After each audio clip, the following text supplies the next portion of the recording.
बालक और बालिकाओं, तो अब हम पहुंच गए हैं हिस्ट्री के चौथे लेसन की तरफ।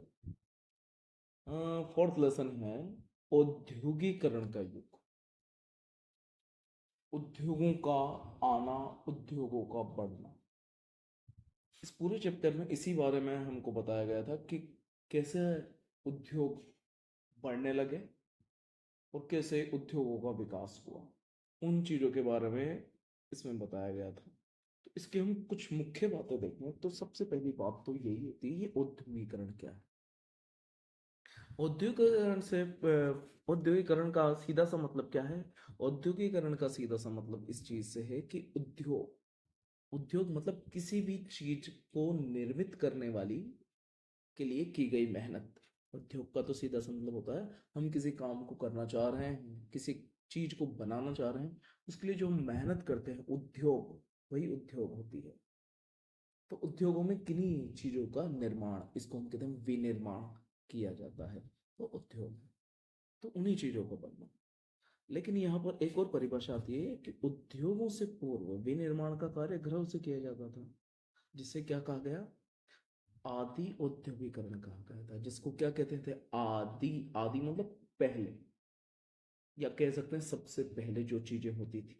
जैसे कि आदि योगी, सबसे पहले योगी, आदि योगी। एक शब्द इसमें एक और दे रखा है, प्राच्य। प्राच्य शब्द अंग्रेजों ने, ये जो भारत, प्राचीन संस्कृति से जुड़े जो देश हैं, ये इधर पूर्व, अगर हम दुनिया के हिसाब से देखें तो पूर्व की दिशा में, उन्हें प्राच्य देश कहा गया। तो भूमध्य सागर के पूर्व में स्थित देशों के लिए इसका प्रयोग करते थे। इंग्लिश में इसको कहते हैं ओरिएंट। ओरिएंट, ओरिएंट मतलब जो चीज होती है ना, ओरिजिनल होती है, जिसकी एक वैल्यू होती है, उसको कहते थे ओरिएंट। तो भारत बहुत वैल्यूबल था, भारत की संस्कृति बहुत वैल्यू रखती थी उस टाइम पे, इसलिए ओरिएंट। जिन देशों की संस्कृति बहुत प्राचीन और विकसित थी, ये सीधी सी बात। अब इसमें आता है गिल्ड्स या दस्तका। तो उस टाइम पर जो ये उद्योग चलाने वाले ग्रुप होते थे, कारीगरों के वगैरह इनके, तो इन्होंने मार्केट पर अपने कब्जे कर रखे थे, मार्केट पर अपना कब्जा जमा रखा था। और नए नए जो भी कारीगर या व्यापारी आते थे, उनको इनके हिसाब से चलना पड़ता था, वरना उन्हें मार्केट में नहीं घुसने दिया जाता था। तो गिल्ड्स दस्त का ये कारीगर व्यापारी के समूह को कहा जाता था, जो शहर में बाजारों के उत्पादन पर नियंत्रण रखते थे और नए कारीगरों को प्रशिक्षण देते थे। स्टेपलर, ऐसा व्यक्ति जो रेशे बनाने के लिए अच्छी ऊन को, यहाँ पे ये वो वाला ऊन आएगा, ऊन को छांट कर रखता था, है ना, ऊन को या रुई को छांट कर रखता था। अब हम देखें फूलर। फूलर, ऐसा व्यक्ति जो तैयार कपड़े को फूल, फूल करना या लपेटने से मतलब है, समेटने का काम करता था, समेटने का, या घड़ी करने का काम करता था, कपड़ों को घड़ी करने का काम। कार्डिंग, कार्डिंग वह प्रक्रिया जिसमें ऊन या कपास के रेशों से सूत या धागा तैयार किया जाता है। वो ऊन होती है या रुई होती है, उससे धागे जो तैयार किए जाते हैं, उनको बिल्कुल बिल्कुल ऐंठ कर, वो काम कार्डिंग कहते हैं। इंग्लैंड में सूती कपड़ों के कारखानों की शुरुआत रिचर्ड आर्कराइट। तो सबसे पहले कारखानों की शुरुआत करने वाला व्यक्ति रिचर्ड आर्कराइट माना जाता है। इसी ने कारखानों की शुरुआत की थी, मशीनें लगाकर। जेम्स वॉट, जेम्स वॉट जिसको मानते हैं भाप का इंजन सबसे पहले इन्वेंट किसने किया, उसने न्यूकोमैन के भाप के इंजन में कुछ सुधार किए और उसको बेटर बनाने के फिर अपने नाम पर पेटेंट करवा लिया था 1871।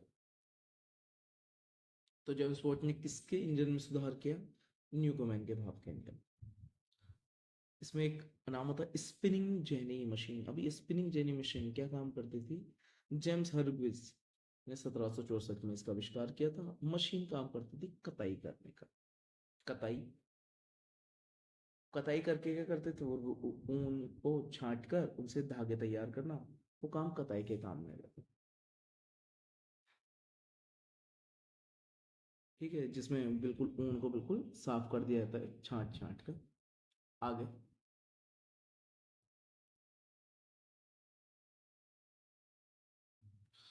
यूरोपीय कंपनियों ने इजारेदारी, अब इजारेदारी का मतलब था कि ओनली, केवल एक ही व्यक्ति का किसी भी चीज पर अधिकार, पूरा अधिकार हो जाए।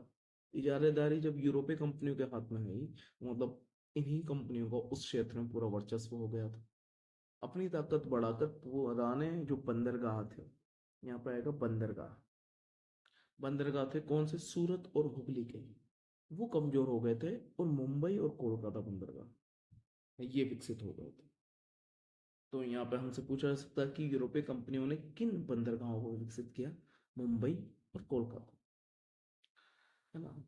नक्शे में हमें पता भी होना चाहिए मुंबई और कोलकाता कहाँ आता है। चलो देख ही लेते हैं नक्शे। अब यहाँ हम देखें तो वैसे तो बहुत सारे बंदरगाह हैं, लेकिन हमें जो ध्यान रखने में वो वाला है, एक ये वाला बंदरगाह दीनदयाल ये यहाँ पर है, जिसके बारे में पूछा जाता है। ये जवाहरलाल नेहरू मुंबई, मुंबई यहीं पे ही है, ये मुंबई बंदरगाह यहीं पर इसी जगह पर मुंबई बंदरगाह। ये एक सूरत ना, सूरत वो पुराना वाला, सूरत बंदरगाह था, मुंबई फेमस हो गया था। मारमगांव, है ना, मंगलुरु, इसके नीचे हम देखें, ये कोच्चि, तूतीकोरिन, यहाँ पर आ जाता है ऊपर, ये चेन्नई आ गया। अब आंध्र प्रदेश में हमें बस विशाखापट्टनम ध्यान रखना और कोई से नहीं। विशाखापट्टनम, उड़ीसा में पारादीप, और ये आ गया हल्दिया, और यहीं हल्दिया के ऊपर यहाँ पर कोलकाता का बंदरगाह भी है। तो ये लगभग आपको बंदरगाह मेन मेन जो बताए हैं मैंने, ये सारे बंदरगाह पता होने चाहिए। ये मारमगांव, जवाहरलाल नेहरू। ठीक है, आगे बढ़ते हैं।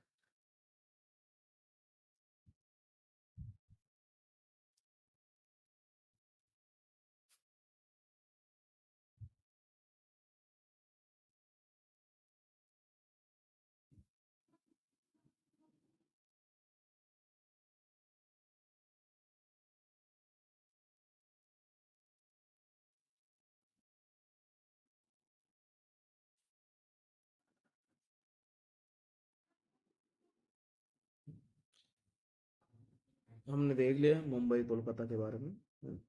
सूरत हुगली कोलकाता के पास में ही, वहां पर नीचे हुगली भी था। ईस्ट इंडिया कंपनी ने बुनकरों पर नजर रखने, माल को इकट्ठा करने और उसकी गुणवत्ता को जांच। हाँ, अब ईस्ट इंडिया कंपनी का बंदरगाह पर कब्जा हो गया।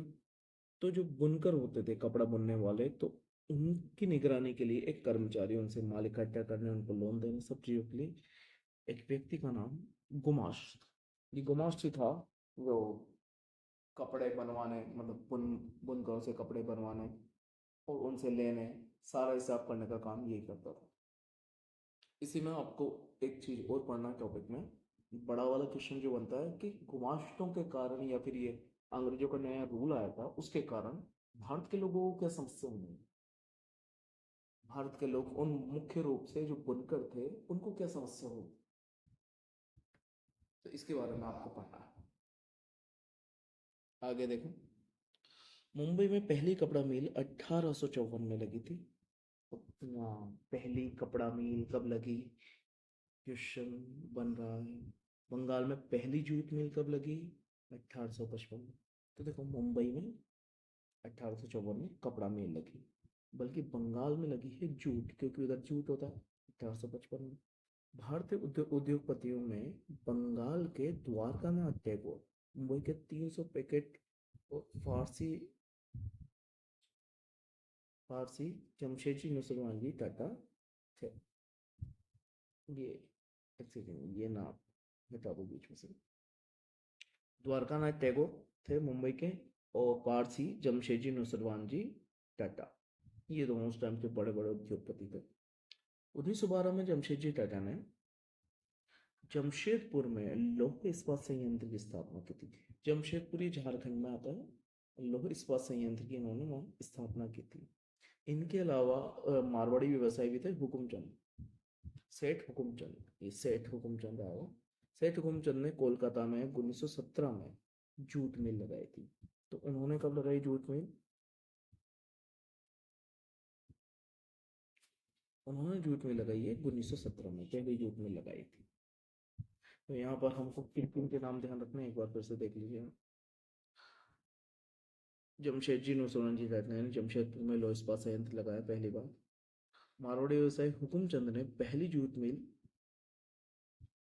कोलकाता में पहली जूट मिल 1917 में लगाई गई। और ऊपर हमने पढ़ा है बंगाल, यहाँ ये कह रहे हैं कोलकाता, दोनों बातों में अंतर है। भारत में विदेश भारत से विदेश में क्या क्या बेचते हैं देखो, कच्ची कपास, गेहूं, नील, अफीम, ये विदेशों में भेजी जा रही थी उस पर।